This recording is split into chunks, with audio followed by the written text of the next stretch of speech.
Hari Om. Gunatitanam chidanandarupam Gunatitanam chidanandarupam Chidabhasakam sarvagam dhyanagamyam Munirthyeyam paresham Parabrahmarupam Ganesham bhajema Parabrahmarupam Ganesham bhajema. Shri Guru Pyo Namaha. Namaste. As we enter the year 2022, Param Vedanta wishes each one of you a very happy new year. May the new year be a Corona Mukt Jagat. Welcome to session 70 of Bhagavad Gita verse by verse. Today, we will continue our study of various manifestations of Ishvara in 10th chapter called Vibhuti Yoga. After the general introduction in the initial verses, Krishna moves on to the list out his creations and the benefits of knowing his Vibhutis. At the end of class, we will have chanting of these verses. Now, it's time for a brief revision of previous 5 verses we studied in our last class. Srimati Shamala will take us through these verses. Over to you, Shamala. Hari Om, Shri Gurubhyo Namaha. We have studied in the previous chapter that God is Jagat Karanam. Understanding the Karanam status, it is depending on the maturity of the student. For a beginner, we say God creates this world just like a carpenter creates the furniture. Once a person is mature, then he questions, how can infinite God be located and where did God find the materials for creating the world? Then the next stage of teaching will happen.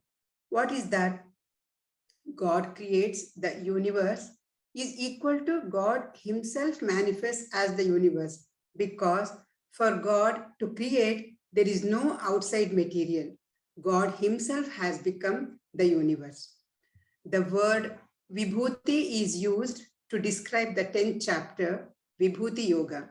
Vibhuti means power of manifestation, God in the manifested state. This is called Vishwarupa Darshanam. For me, God Darshanam is always available. We recognize all glories as Ishvara's glories. And the greatest advantage is we will be humble because we never claim any credit. Our ahankara diminishes. And this chapter begins with Shri Krishna's own statement. Previous slide, please. Sometimes Arjuna questions and the chapter begins with that question. Here, Krishna is inspired to teach Arjuna as he found a wonderful Shishya in Arjuna. Krishna says in the first verse, Mahabaho, O mighty Arjuna, Bhuyaha evame paramam vacha shrunu. May you once again listen to my supreme words, which deals with the Supreme Lord. I want to tell more because Priyamanaya te, to you who are very, very dear disciple of me.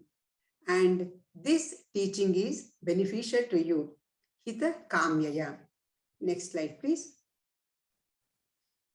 Ishvara Vibhuti Jnanam is the subject matter.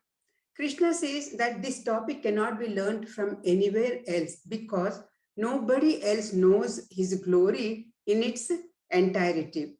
Krishna alone knows it. So, Suraganaha Maharshayaha me prabhavam na viduhu.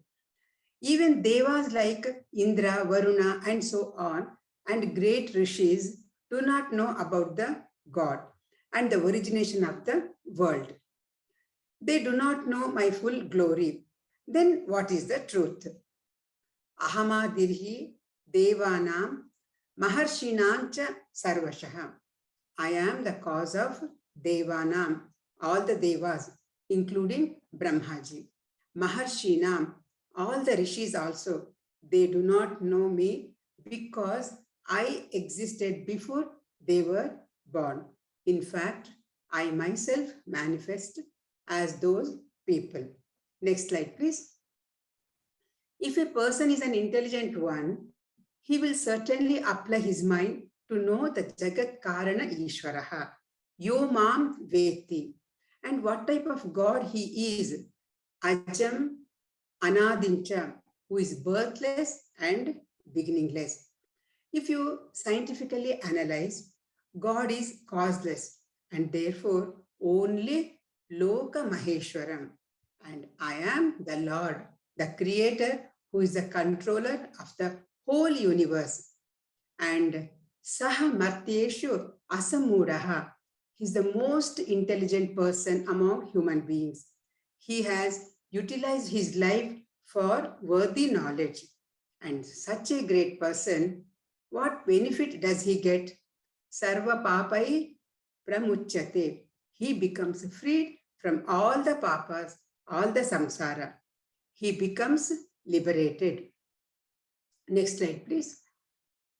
For the sake of convenience, the world is divided into two: the external world of objects, Bahya Prapanchaha, and the internal world of thoughts, Antara Prapanchaha. Both are born out of Ishvara.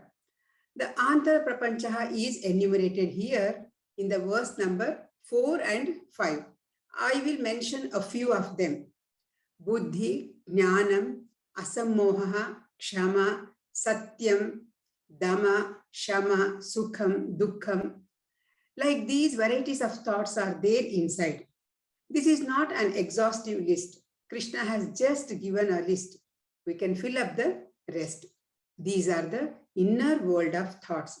And later in the coming verse, Lord Krishna will say that the external world of things and beings are also born out of me. Therefore, I alone become everything. Thank you. Hari Om. Thank you, Shamala, for giving us a nice summary of the last class. You not only summarized the last class, but gave us a nice orientation to the Vibhuti Yoga. Sadashiva Samarambam Shankaracharya Madhyamam Asmadacharya Paryantam Vande Guru Paramparam. Om. Even though Shamala has given us a nice background, I would like to repeat this again and again for the next few classes for us to have a very clear understanding of the three kinds of definitions of God. All of us, because of our parents, teachers, our upbringing, our society, are taught to revere to God with one form, the Eka Rupa. And because this conditioning is so strong, we will do anything for that Eka Rupa, and it is very difficult for us to go beyond Eka Rupa. This is the challenge. Sri Krishna says there is a limitation with the Eka Rupa, because with Eka Rupa it is difficult to experience liberation while you are alive. And if you want to be a Jivan Mukta, and that is what our objective is, while I am living in this body, which has so much of limitations, through the help of Guru and Shastra, and exactly what the Bhagavad Gita is helping you, to make that quantum jump from Eka Rupa to Aneka Rupa. This Aneka Rupa itself is a stepping stone. The stepping stone is for the ultimate destination to discover that formless God and that formless nature, which is also my true nature. The first level is God as the creator, very simple, easy to understand, easy to relate. But then because I do not see God, I see only symbols of God. And these symbols help me to infer, or what is called a Kalpita Rupa of a remote God or a Paroksha God. Because of my knowledge of science, and I know this creation is so wonderful, both the external world and also the human body. And those of us who have had the opportunity to study the human body, the human nervous system, every cell of the body, we know that this is something so wonderful. And if there is a person who has to create this, we know what is the level of human intelligence. This intelligence has to be not 1 or 2 times, it has to be 100 times the kind of intelligence. Now, if you can just try to decipher what is the extent of God's mind. Now, 10 to the power of 1, that means if human intelligence can be taken as 10 to the power of 1, then what is intelligence of God? Now, 10 to power of 2, that number makes it 100. When it is 10 to power 3, it is 1000. 10 to power 4 becomes 10,000. We can relate to it. 10 to power 5 is 1 lakh. When it is 10 to power 6, it is 10 lakhs or 1 million. 10 to power of 7, we relate as 1 crore. Now, when it goes beyond that, when it goes to 1 billion, that is 10 to power of 9. Now, when you go beyond that, and what could the intelligence of God? You know, intelligence of God cannot be 10 to power 9 or 10 to power of 10. Can you imagine 10 to the power of 100? This is what is called a Google. A Google is considered 10 to the power of 100. And what is Googleplex? It is 10 to the power of 1 Google. Now, these are unimaginable numbers, but we should remember that the intelligence of the Creator is even beyond that. And that is the kind of intelligence that we see in the world around. Our scriptures say, and this is the final point of human evolution, that all of us, if we do our sadhanas rightly, through Guru Shastra Upadesha, it is possible, being a limited human being, to be of the nature of God. Unimaginable. It says, Brahmavid apnoti param. Now, how does an Brahmavid live? A Brahmavid knows one's true nature is my true nature is limitlessness. Limitless existence, consciousness, and that is what is called Satchidananda. That understanding will help us to realize that my true nature is of a permanent source of peace, security, and happiness. Although I may rely on external objects, but this Atma Tattva within me, or the real me, is the permanent source of peace, security, and happiness.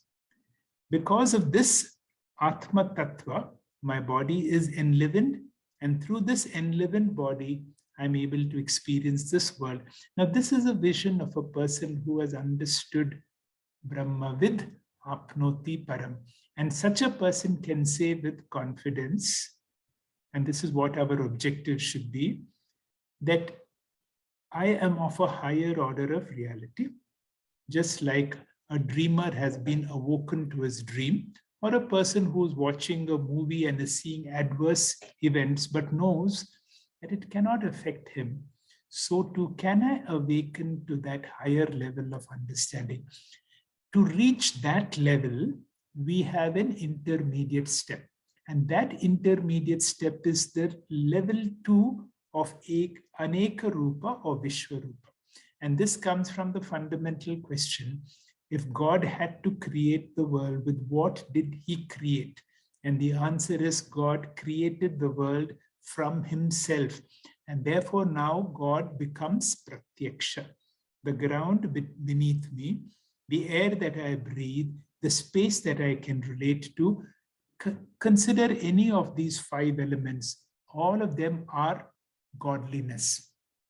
Now, this is an important breakthrough. This breakthrough is an important stepping stone, and not just a stepping stone, it is a launching pad for Arupa Ishvara. That is why Sri Krishna takes us from 7th, 8th, 9th, 10th, 11th, and the 12th chapters. And all these chapters are the launching pad to help us to discover my higher nature. And what is my launching pad? God is not only the creator, God is also the world. The world has got two aspects, the Chetana aspect and the Achetana aspect. Anything that I experience is Achetana. The consciousness within me is the Chetana aspect. The combination of these two, the intelligent principle and the material principle, is what is godliness. And this has been brought to us from the 7th chapter onwards. From now on, I know that seeing God as the creator is an incomplete understanding. I should be able to see God in a more progressive way. And what is that progressive understanding? To be able to see God as the creation. When you see the picture of Nataraja, can you separate a dancer from the dance? Can you separate the creator from the creation? And therefore, the more sensitively you observe the creation, you will be able to perceive the creator in and through this wonderful creation. And how do we begin all this? Our scriptures start with basic steps. In the Shiva Sutras, there is a verse which says, Vismayaha Yoga Bhumika. Here, the teacher is Lord Shiva. The student is Parvati. The second verse from the Shiva Sutras, and Shiva is telling Parvati, if you have to enter into the world of spirituality, if you have to have a strong foundation into the world of spirituality, open your eyes of wonderment. It is those wondering eyes which is the first step into the world of spirituality. A spiritual journey begins when you are able to see everything as a wonder. It is said, if you have seen a tree, and if you have seen a tree, you have not really seen anything. But if you have seen a tree and you are able to get into an experience of wonderment, then you have really seen. And this is possible if you have those wondering eyes of a child, when you're able to question, when your knowledge is not going to hinder you. If I'm able to see God, if I'm able to feel God, if I'm able to be with God, if I'm able to be God. This is wonderment. And this is what is the launching pad that we are working on in Vibhuti Yoga. So what is this Vibhuti Yoga all about? Vibhuti Yoga, Vibhuti is the ability to see God in the world. And the next step is Vishwarupa Ishvara Darshana, to be able to see the whole world as God.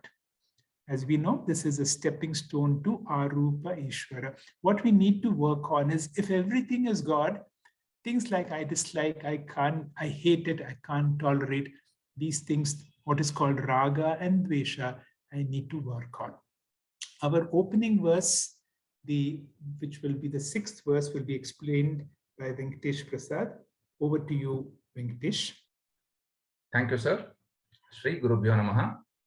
After initial introduction in first 3 verses, Krishna enumerates the conditions and dispositions, what he calls Bhutanam Bhavaha, in the internal world or Antar Prapancha created by him in 4th and 5th verses.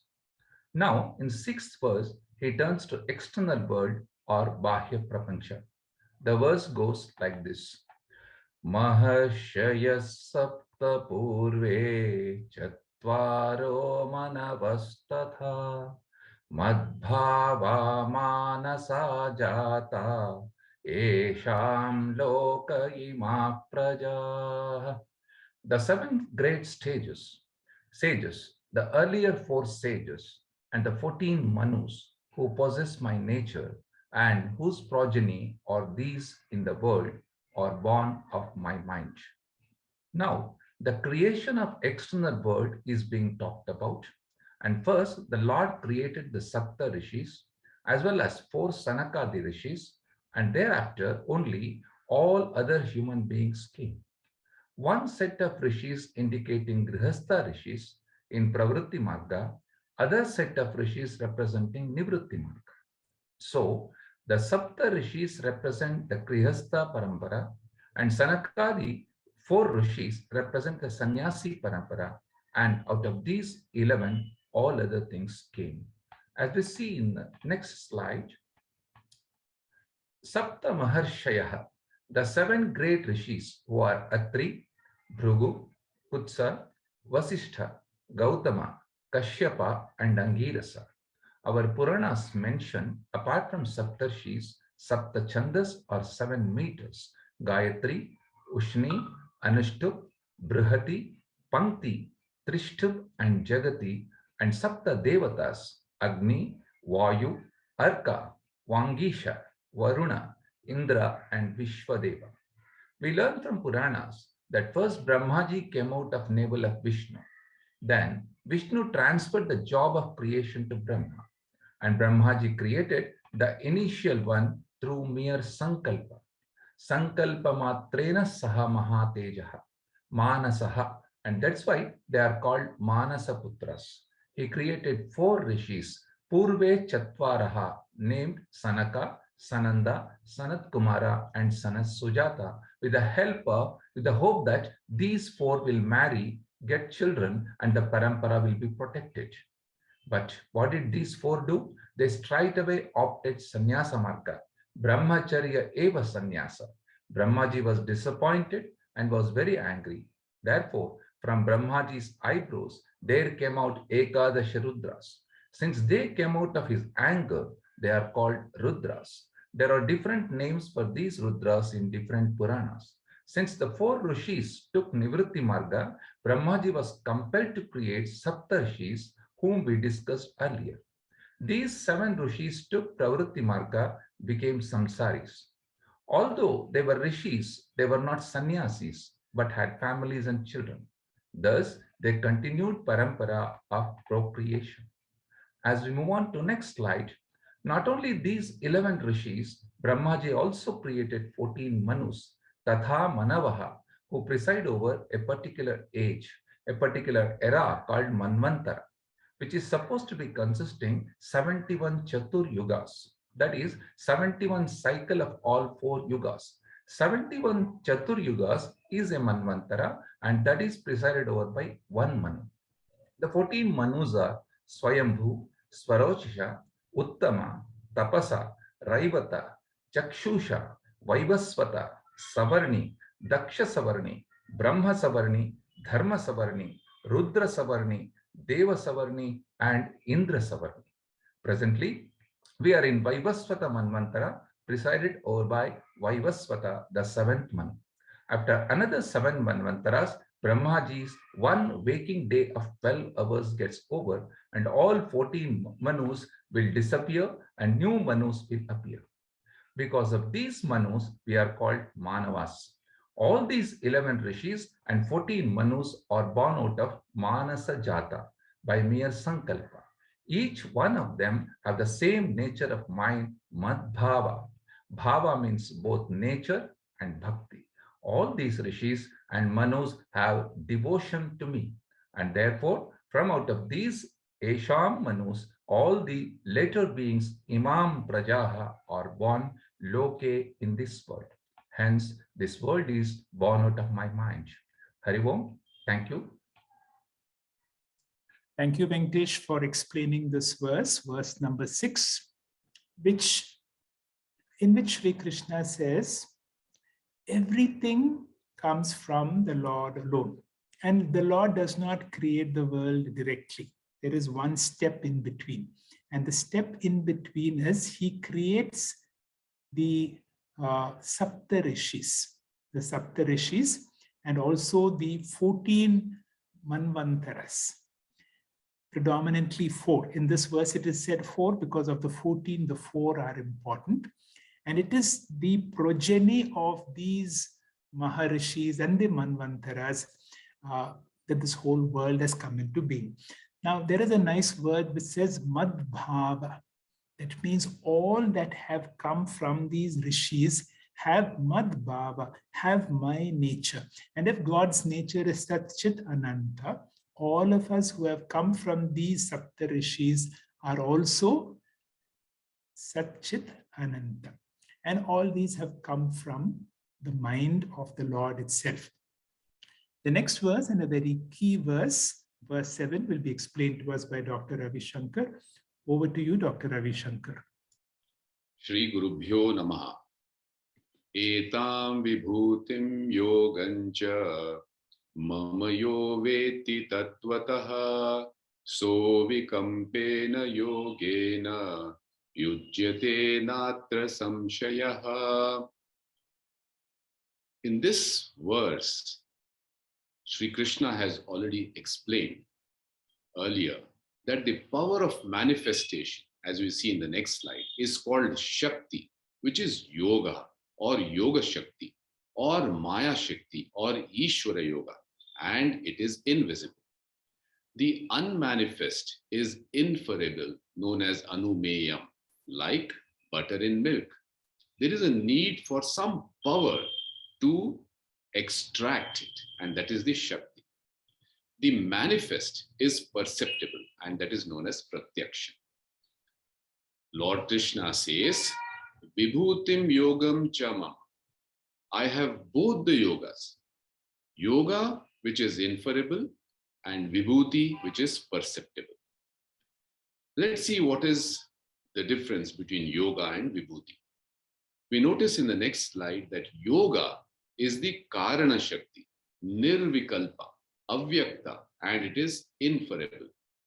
Vibhuti is the Karyam, it is Savikalpa, it is Vyakta, and it is perceptible. The Lord says, Yo Veti, when a devotee knows this difference. And what is this difference? We see in the next slide. Tattvataha, this aspect. What is this aspect? From an atheist who says God is nowhere, to a devotee who says God is now here, which is the Ekarupa, to the next level, which is Sarvam Vishnumayam Jagata, where God is Virata Ishvara Darshanam or Vishwarupa Ishvara Darshanam or the Aneka Rupa Ishvara Darshanam. Such a person, Saha, the one who understands that the world is the God's form. And we see what happens. Next slide. Such a person who understands this is moving on as the Yogena Yujyate. Sri Krishna says this person is ready to move from level 2 to the next level, which is Ishvara Darshana. The third level being Arupa Ishvara or Nirguna Ishvara Darshanam. This Nirguna Ishvara Jnanam is a shift from Parinami Upadanam to Vivarta Upadanam. We see in the next slide the understanding of this key word, Avikampena. To develop a strong conviction, an unshakable knowledge that the formless God is the real God. And this real formless God assumes one form or many forms depending upon the devotee's prayer. As has been mentioned in chapter 7, Shloka 21, Yo yo yam yam tanu bhakta, in whichever form he prays, the devotee gets that darshanam. Bhagwan assumes that form, but the Lord remains the same Arupa Ishvara. This Dhrida Jnanam is called Avikampena.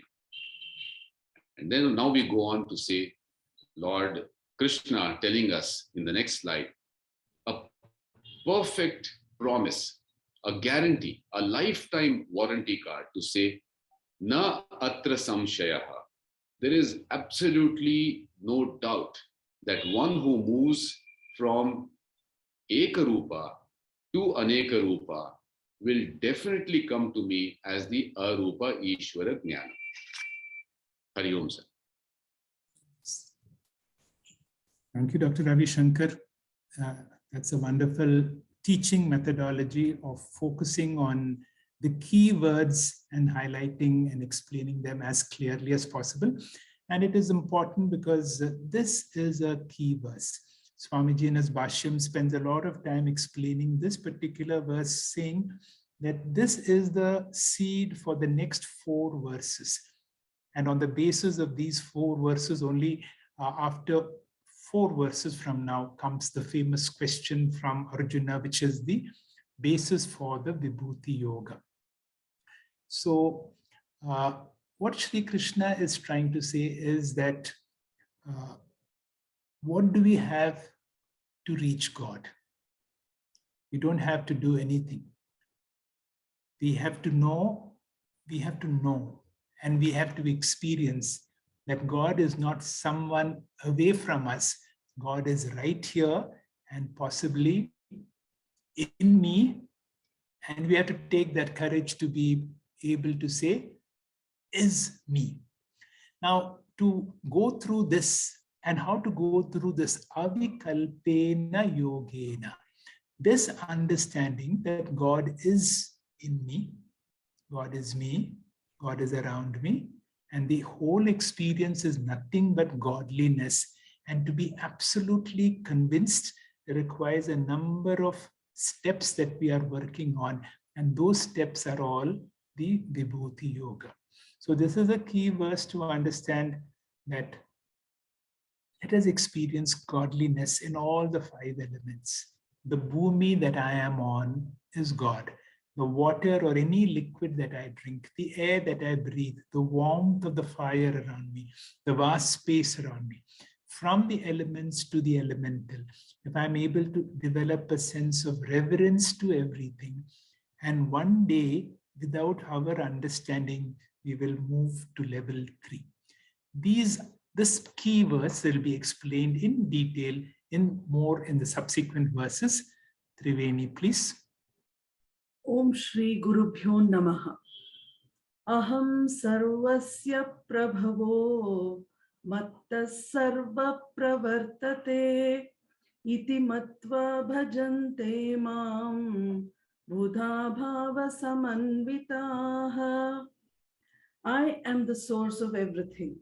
Everything proceeds from me. Knowing thus, the wise ones who are endowed with devotion worship me. Shri Krishna begins the verse by saying, Aham sarvasya prabhavo, meaning I am the supreme ultimate truth and the cause of all causes.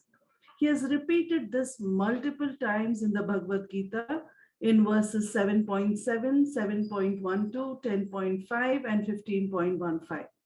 It is also strongly proclaimed in all the other scriptures. The Rig Veda states, Ahameva savayamidam vadami jushtam devebhirutamanu yam kamayetam tamagrum karnomi tam brahmanam tam rashim tam sumedhama. I make the persons I love exceedingly mighty. I make them men or women. I make them wise sages. I make a soul empowered for the seat of Brahma. The wise who comprehend this truth develop firm faith and worship him with loving devotion. Shri Krishna now goes on to explain how devotees worship him. With the previous verse, Ishvara Swarupam topic was over, which started from the 4th and went on till the 7th verse. And now from the 8th onwards, Lord Krishna talks about Aneka Rupa Ishvara Bhaktaha, those devotees who are in the intermediary level, the lowest level in which the Lord has only one Ishtadevata Swarupa. The highest level is God who does not have any form. Between these two is Aneka Rupa Ishvaraha, Vishwarupa Ishvaraha. This Vishwarupa Bhakti will give a lot of benefits to the student. Vishwarupa Bhakta himself enjoys a lot of virtues. In fact, many values will come naturally when one has Vishwarupa Ishvara, because the greatest advantage is that Raga Dvesha will weaken. And once it is known that the whole creation is the manifestation of the Lord, how can anyone dislike one part of God and like another part of the God? Everything is divine. So the whole creation is divine, and therefore everything is welcome. No resistance to the experiences in life. All tensions and stress are only because of mental resistance, because of the willingness to accept certain forms of experience and not want to accept certain other forms of experience. And many times, even imagining some such experiences gives stress and strain. Krishna says for a Virat Bhakta, there is nothing that is unwelcome. Everything is welcome for him, because he sees every experience as originating from the Lord. Therefore, Krishna says, Aham Sarvasya Prabhavaha. For this Virat Bhakta, Lord is the source of everything: pleasure, pain, association, dissociation, birth, death, health, disease, success, failure. Everything has got only one source, and that is Aham, means Vishwarupa Ishwaraha. And therefore, only Sarvam Mattaha Pravartate. Everything proceeds from me. And therefore, everything is Ishwara Prasadaha. He will become an ideal Karma Yogi, because to become a Karma Yogi, the primary criterion is willingness to accept everything as Ishwara Prasadaha. Just as in a temple, we do not know what type of prasada is going to be given. It may be a delicious laddu, or it might be a little mud from the snake pit as prasada, as in the Subramanya temple. You may get a leaf, you may get water, you may get payasam with lot of stone, but you have got only one attitude, prasada bhavana. And therefore, mattaha sarvam pravartate iti matva. With this prasada buddhi, ma bhavanata mam bhajante. These Vishwarupa Bhaktaha worship me. And what type of Bhaktas? They are Buddhaha. They are the learned Bhaktas. They are informed Bhaktas. What information they have is that Lord is both the intelligent and the material cause of the creation. Not that they know the Nirguna Ishvara. Here, Buddha does not mean Nirguna Ishvara Jnanis. They are the knowers of Vishwa Ishvara, Virat Ishvara Jnanis. And because of this attitude, Bhava Samanvitaha, their mind is always soaked in devotion. So there is always the relaxation. There is no stress management course required separately. So says Swamiji, the greatest stress management course is this wisdom is hope for the best, but be prepared for the worst. Agate swagatam kuryat, gachantamna nivarayate. Harihi Om. Thank you, Triveni, for a very clear explanation of an important verse, which tells us that everything has come from the Lord. Aham sarvasya prabhavaha. I am the source of everything. And if everything has come from me, and if I'm able to have this understanding, the next thing is a sense of reverence. And Krishna now gives us a wonderful methodology to move from level 2 to level 3. If you have to move from level 2 to level 3, this jump is not possible by our own self. It needs the grace of the Lord. And this grace is possible. Shri Krishna says he himself will take us to level 3. But for that, we need to have bhava samanvitaha. We need to be full of devotion. And what is this full of devotion will be explained by Dr. Sachin. Over to you, Dr. Sachin. Hari Om. Om Guru Bhyo Namaha. In the previous verse, Lord Krishna has mentioned who is the Virat Bhakta and has given a glimpse of such an individual. In this verse, he would give us the qualities which transforms an ordinary Bhakta to extraordinary Bhakta. That is the Virat Bhakta. Let's chant this verse. Madchitta madkatah pranaha bodhayantah parasparam katayantascha mam nityam tushyanti cha ramanti cha. In the next slide, we see the understanding of word by word meaning of this verse. Mad chittaha means fixing the mind. Mad gata pranaha, fixing the senses. Both are fixed or aligned to the Lord. Parasparam bodhayantehe, mutually sharing the knowledge. This knowledge is about the Lord alone. Cha katayantaha, speaking of him always. Nityam tushyanti chaha. These people are always contented. Cha ramantihi, and they are delighted. This is the word by word meaning. But to understand these qualities of Virat Bhakta, we should see in an example in the next slide. There are many such examples which we can quote from our Puranas. But one such stands apart. Mirabai, who was a Jivan Mukta. She was so devoted to Lord Krishna that even in her dreams, she could only see him. She had her own share of trouble when her husband had banished her due to the love and devotion towards God which she always had. She was called back by him when he understood what really her love means towards Lord Krishna.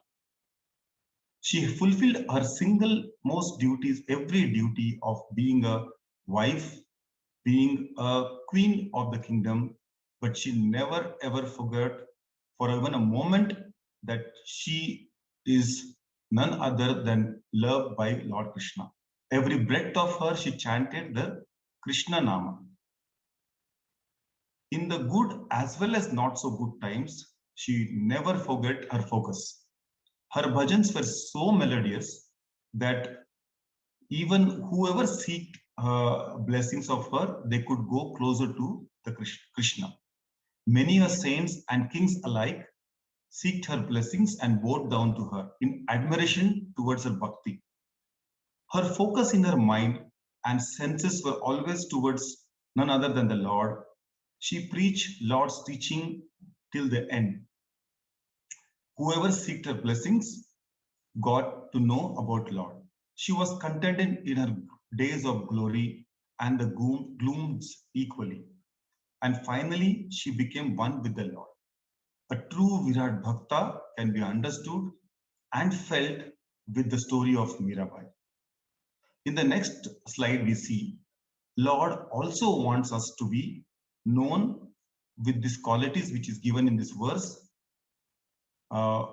which is to be understood as Guna Brahmana. We to compare this chapter 17 and verse 23rd. It goes, Om Tat Saditi Nirdeshaha Brahmanastrividha Smruta Brahmanastena Vedascha Yajnascha Vihita Pura. As in the next slide, we see the person who is completely anchored in the Satyam, and he who lives and propagates the scriptures, which in turn tells us about the Brahma Satyam Jagat Nitya. It tells us about the real self, which is the Sat-Chit Ananda within us. Such a person focuses himself in the deepest understanding of Vedas, and he also propagates the Vedas in all his entirety. The discipline whoever can follow is none other than the Guna Brahmana. And Guna Brahmana is the highest form of Brahmana.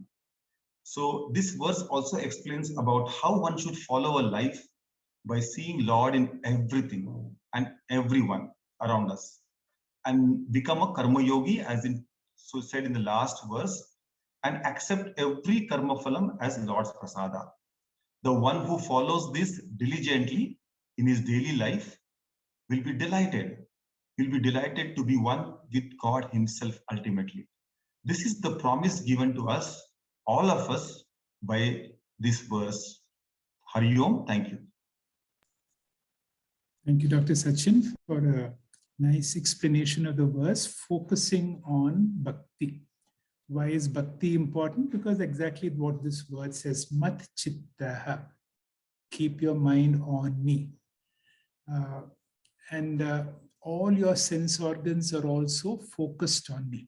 In every interaction that we have with other people, also keep me in mind. Whenever you're talking about anything, bring me in your thoughts.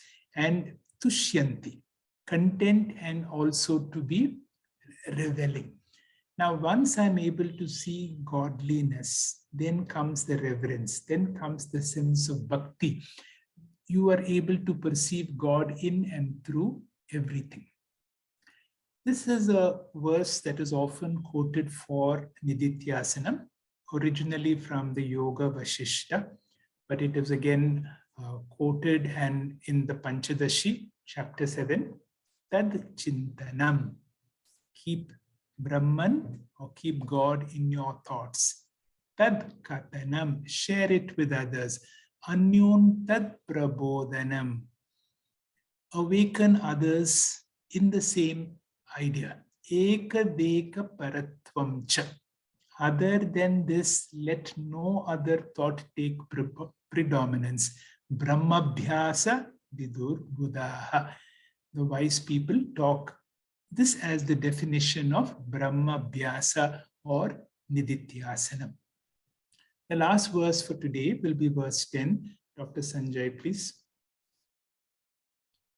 Om Shri Gurubhyo Namaha. We are seeing the description of a Virat Bhakta in these verses. A Bhakta who considers, or a devotee who considers the whole world to be a manifestation of God, which we have already seen that this is the middle level of understanding of God. The initial level of understanding is that the whole world is created by God, a person who is the intelligent cause of creation, which is known as Ekarupa Ishvara. The middle level is the God did not create the universe, but itself appears as the universe. This is the Vishwarupa Ishvara, a God with many forms. The ultimate knowledge is that the God neither created the universe nor became the universe. God is eternal, all-pervading, pure consciousness without any attributes, which is none other than me. That is Arupa Ishvara or Nirguna Brahma. So what happens to Virat Bhakta has been explained in these verse number 10 eventually. Tesham satata yuktanam bhajatam priti purvakam dadami buddhi yogam tam yenamam upayanti te. Let us see the meaning word of each word. Tesham, to them, satata yuktana, who are ever steadfast, bhajatam, and who worship me, priti purvakam, with devotion and love. Dadami, I give, tam, that, buddhi yogam, a yoga of wisdom, yena, by which they upayanti, reach me. To them who are ever steadfast and who worship me with devotion, I give that wisdom by which they reach me. Here the key word is Satata Yuktanam. It's a significant word according to Swami Paramathananda.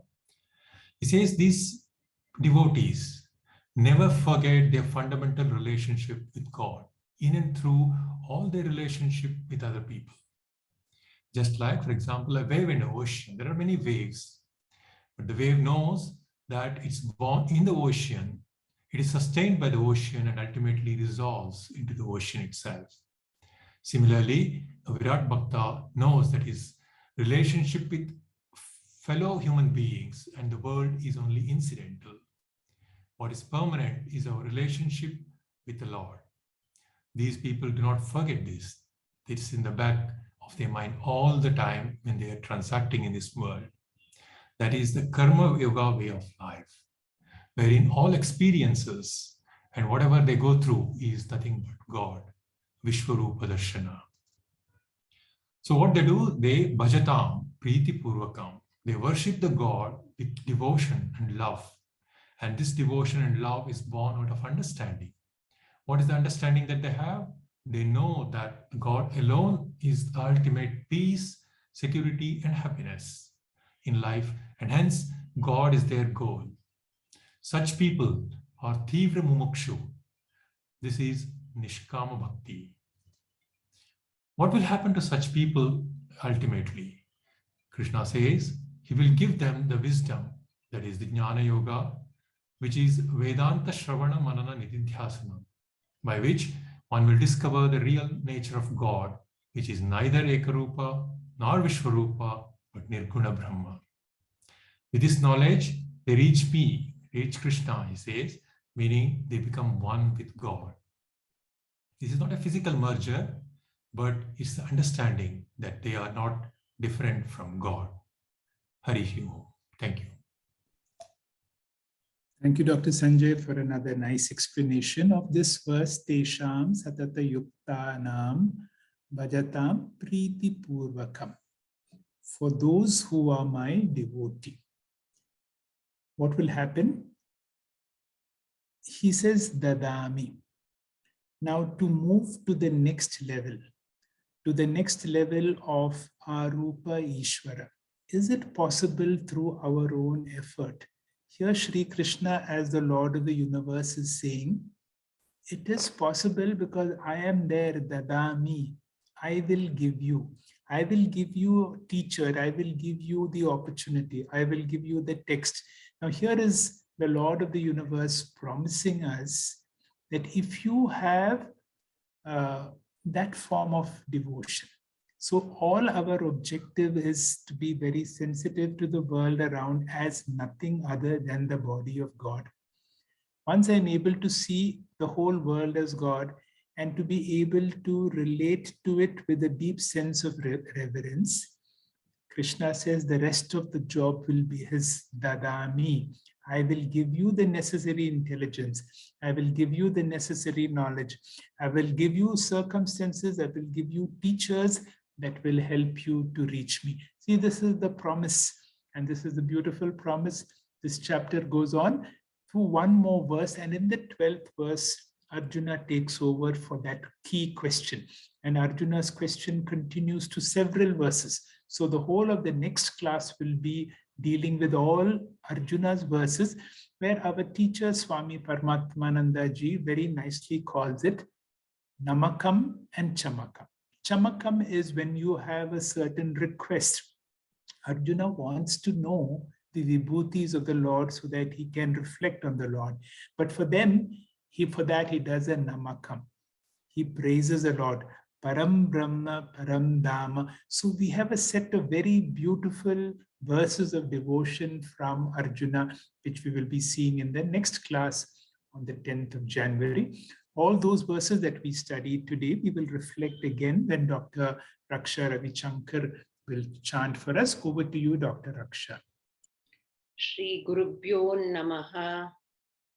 Maharshaya Sapta Purve Chatvaro Manavasthatha Madbhava Manasa Jataha Yesham Loka Imah Prajaha Etam Vibhutim Yogam Cha Mamayo Vetti Tattvataha So Vikampena Yogena Yujyate Natra Samshayaha Aham Sarvasya Prabhavaha Matta Sarvam Pravartate Iti Matva Bhajante Mam Buddha Bhava Samanvitaha Macchitta Madgata Pranaha Bodhayantah Parasparam Katayantascha Mam Nityam Tushyanti cha Ramanti cha Tesham Satata Yuktanam Bhajatam Priti Purvakam Dadami Buddhi Yogam Tam Yena Mamupayanti Te Harihi Om. Thank you, Dr. Akshal, for your soulful chanting. Thank you all speakers for your nice presentations and Dr. Hegde sir for taking us through today's session. Thank you friends for all your focused participation. We will come back with next set of verses on coming Friday. As always, please log in by 6:45 p.m. on that day. Until then, Jai Shri Krishna. Om Purnamada Purnamidam Purnat Purnamudachyate Purnasya Purnamadaya Purnamevavasishyate. Om Shanti Shanti Shanti Harihi Om.